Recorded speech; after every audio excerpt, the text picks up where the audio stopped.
வணக்கம். நீங்கள் இணைந்து கொண்டிருப்பது துளிரின் இரவு நேர பிரதான செய்திகளுடன். முதலில் தலைப்புச் செய்திகள். எரிபொருள் விலையில் அதிகரிப்பு, ஜனாதிபதி அறிவிப்பு. வெசாக் தன்சல்கள் தொடர்பில் வெளியாகிய முக்கிய அறிவிப்பு. தமிழரசு கட்சியின் மே தின கூட்டம் கொடியால் வெடித்த சர்ச்சை. இலங்கை மக்களுக்கு விடுக்கப்பட்டுள்ள அவசர எச்சரிக்கை. 1000 வழக்குகள் சிறை செல்லவுள்ள முக்கிய புள்ளிகள். பலாலி கடற்றொழிலாளரை கைது செய்த விவகாரத்தில் குழப்பம். இலங்கை கடத்துவதற்காக பதுக்கி வைக்கப்பட்டிருந்த பொருட்கள் பறிமுதல். இலங்கையில் மற்றொரு இயற்கை அதிசயம், பாரிய நிலத்தடி நீர் ஆதாரம் கண்டுபிடிப்பு. மத்திய கிழக்கு நாடுகளில் நிலவும் தற்போதைய சூழ்நிலை காரணமாக இலங்கையில் எரிபொருட்களின் விலைகள் சிறிய அதிகரிப்பு ஏற்படுவதற்கான சாத்தியப்பாடு காணப்படுவதாக ஜனாதிபதி அனுரகுமார திசாநாயக்க தெரிவித்துள்ளார். அரசாங்கம் ஏற்கனவே மக்களுக்கு முடிந்தளவு நிவாரணம் வழங்கியிருந்தாலும் சிறிய அதிகரிப்பு அவசியமாகலாம் என்றும் குறிப்பிட்டுள்ளார். பொதுமக்களின் சுமையை குறைப்பதற்காக அரசாங்கம் தற்போது 1 லிட்டர் டீசலுக்கு 100 ரூபாய் மானியம் வழங்கப்பட்டுள்ளது. தற்போது 1 லிட்டர் டீசலின் உண்மையான விலை 482 ரூபாவாகும். ஆனால் அரசாங்கம் பெட்ரோலிய கூட்டுத்தாபனம் மற்றும் ஏனைய நிறுவனங்கள் ஊடாக 1 லிட்டருக்கு 100 ரூபாய் மானியம் வழங்குவதால் நுகர்வோர் அதனை 382 ரூபாவுக்கு கொள்வனவு செய்ய முடிகிறது. உலக சந்தையில் எரிபொருள் விலைகள் தொடர்ந்து அதிகரித்து வரும் போதிலும் எரிபொருள் மானியத்தை பராமரிப்பதற்காக அரசாங்கம் 60 பில்லியன் ரூபாவை ஒதுக்கியுள்ளது. எதிர்காலத்தில் மட்டுப்படுத்தப்பட்ட அளவில் எரிபொருள் விலை திருத்தங்கள் அவசியமாகலாம். பொதுமக்களுக்கு வழங்கப்படக்கூடிய அதிகபட்ச நிவாரணங்களை வழங்க அரசாங்கம் உறுதி பூண்டுள்ளதாகவும் தெரிவித்துள்ளார். வெசாக் பூரணி தினத்தை முன்னிட்டு ஏற்பாடு செய்யப்படும் தன்சல்களுக்கான பதிவு நடவடிக்கைகள் எதிர்வரும் திங்கட்கிழமை முதல் ஆரம்பிக்கப்பட உள்ளன. இலங்கை பொது சுகாதார பரிசோதகர்கள் சங்கத்தின் செயலாளர் சமில் முத்துக்கொட இதனை குறிப்பிட்டுள்ளார். இந்த செயல்முறை நாடளாவிய ரீதியாக அலுவலக மட்டத்தில் ஆரம்பிக்கப்படும்.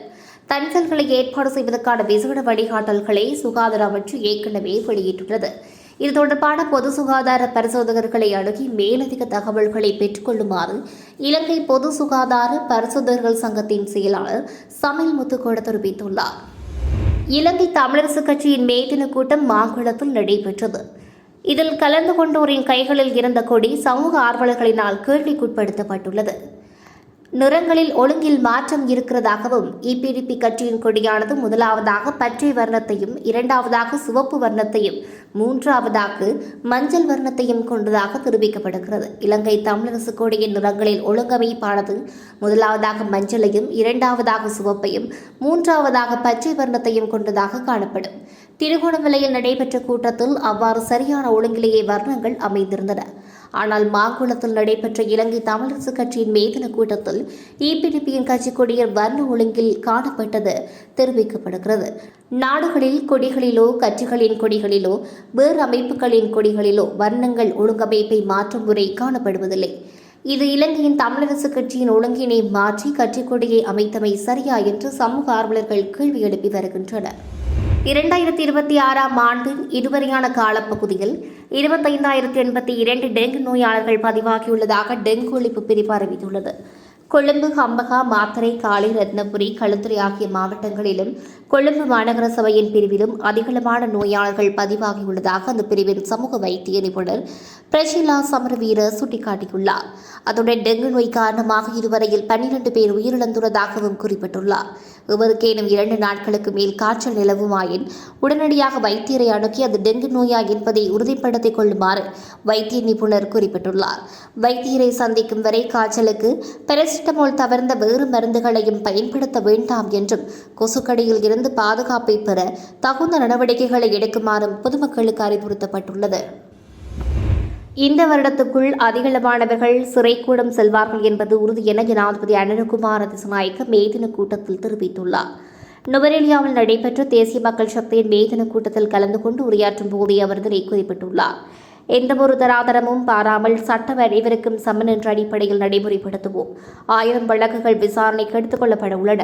வழக்கு விசாரணைகளுக்கு அமைய விரைவாக ஊழல்வாதிகளும் குற்றங்களில் ஈடுபட்டவர்களும் சட்டத்தின் முன் நிறுத்தப்படுகின்றனர். சிறைக்கு சென்ற வண்ணம் உள்ளனர். இதன் காரணமாகவே சில தரப்பினர் அஞ்சுகின்றனர். அனைத்து குற்றவாளிகளையும் சட்டத்தின் முன் நிறுத்துவதற்கான மக்கள் ஆணையை நீங்கள் வழங்கியுள்ளீர்கள். அந்த ஆணையை நிறைவேற்றுவதற்காகவே நாம் செயல்படுகின்றோம். மக்களும் அரசாங்கமும் ஒன்றுடன் ஒன்று இணைந்து பயணிக்கும் அரசாங்கமாக இது அமைவதால் மக்களது எதிர்பார்ப்பு மற்றும் நம்பிக்கையை மேலும் வலுப்படுத்தும் வகையில் தமது சேவை அமையும் என்று ஜனாதிபதி அனுரகுமார் திசாநாயக்க குறிப்பிட்டுள்ளார். கடந்த சில நாட்களுக்கு முன்னர் யாழ்ப்பாணம் பலாலியை சேர்ந்த கடற்றொழிலாளர் ஒருவர் இந்திய கடல் எல்லைக்குள் அத்துமீறி வந்ததாக இந்திய கடற்றொழிலாளர்களால் கைது செய்யப்பட்டு தாக்கப்பட்ட விவகாரம் அண்மையில் பேசுபொருளாக இருந்தது.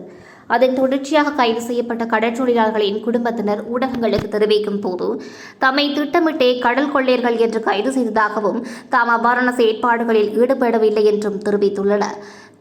கடல் தொழிலாளர் சங்க உறுப்பினர்கள் என்று அடையாளப்படுத்தி ஊடகங்களுக்கு கருத்து தெரிவித்த நபர்கள் தம்மீர் உள்ள தனிப்பட்ட பகை நோக்கத்தின் அடிப்படையில் அவ்வாறு தெரிவித்ததாக குறிப்பிட்டுள்ளனர்.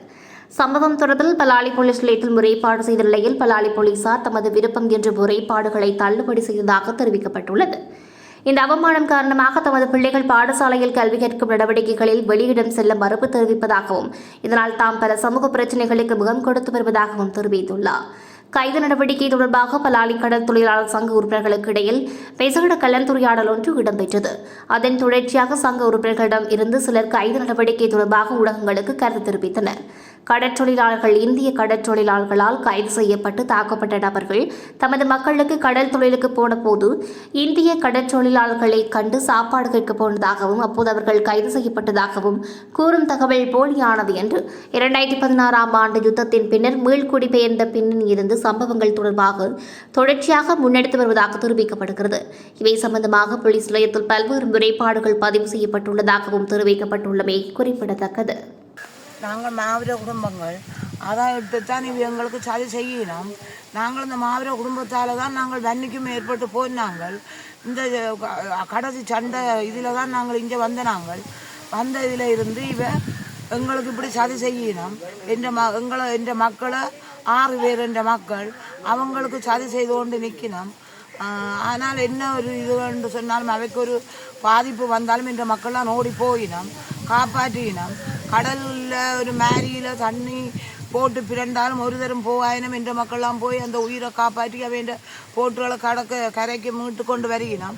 ஆனால் அவை இப்போ வேக்கி வந்த மாதிரி இதுக்கு வந்த மாதிரி எல்லாம் இப்போ கதைச்சு எங்களை என்னவோ ஒரு இதண்ட வேணுமன்றதுக்காக இப்படி செய்யணும் ஐயா. அதை அதில் இருக்கிற பிரச்சனையில் கேட்கலாம். இப்போ நீங்கள் அணுகினா தான் அதுக்குரிய தகவல் உங்களுக்கு உண்மையான தகவல் கிடைக்கும்.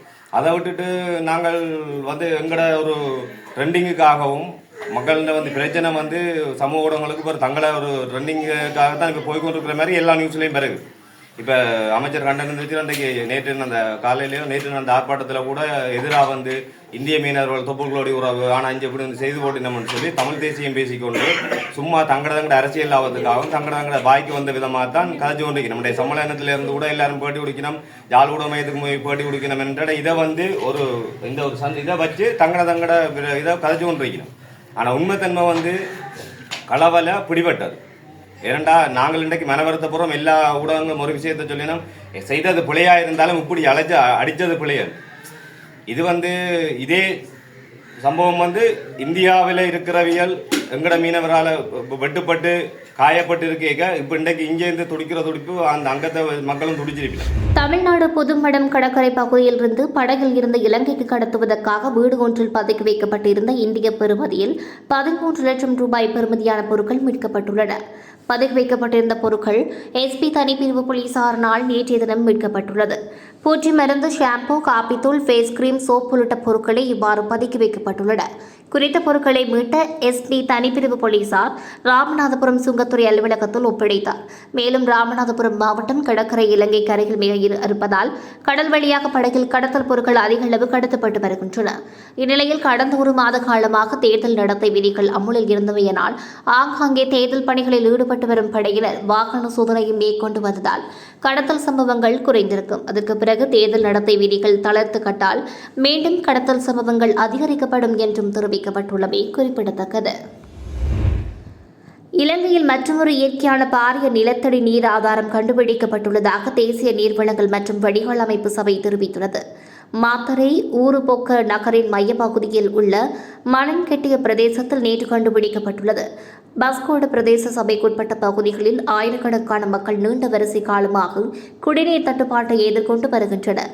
சிறிய வறட்சி நிலவினாலும் உருப்போக்கு பகுதியில் உள்ள கிணறுகள் வற்றிப் போவதால் மக்கள் குடிநீருக்காக பவுசர்களை எதிர்பார்க்கும் நிலை காணப்படுகிறது. இந்த நீர் தட்டுப்பாட்டினால் ஊருப்பொக்க நகரம், தம்பளகம் வீதி, கீகலந்த வீதி, கீகொட வீதி, அபுகென்கொட, பரகஸ் மண்டிய, கடவன வீதி மற்றும் கீரிப்பட்டி உள்ளிட்ட பல கிராமங்களைச் சேர்ந்த மக்கள் பாதிக்கப்பட்டுள்ளனர். பாஸ்கோட பிரதேச சபையின் கோரிக்கைகளுக்கு இணங்க மேற்கொள்ளப்பட்ட ஆய்வு நடவடிக்கைகளின் போதே பாரிய நீர் ஆதாரம் கண்டுபிடிக்கப்பட்டது. இதன் மூலம் சுமார் 10,000 குடும்பங்களைச் சேர்ந்த 50,000க்கும் மேற்பட்ட மக்களின் குடிநீர் பிரச்சினைக்கு நிரந்தர தீர்வு கிடைக்கும் என்று எதிர்பார்க்கப்படுகின்றமையும் குறிப்பிடத்தக்கது. இலங்கையில் நடைபெறும் சம்பவங்களை செய்திகளாக உடனுக்குடன் உண்மை தரவுகளுடன் அறிந்து கொள்ள தொழில் செய்திகளுடன் இணைந்திருங்கள். உடனுக்குடன் தகவல்களை பெற்றுக்கொள்ள தொழில் செய்திகளை சப்ஸ்கிரைப் மற்றும் பெல் பட்டனை கிளிக் செய்து கொள்ளவும்.